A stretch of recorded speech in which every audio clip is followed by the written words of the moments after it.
For many families, this is the only resource they have to live day by day. So many people are sick, many people lose their jobs. My name is Juan Kobos. I'm the Food Pantry Operations Director. In the last 2 years, the number of the clients increased a lot.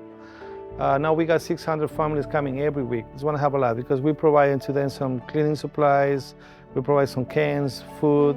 Last week we did 1,000 back to school supplies. For many families, the visit at pantry means the way. That's the only resource they had to feed. That's very important.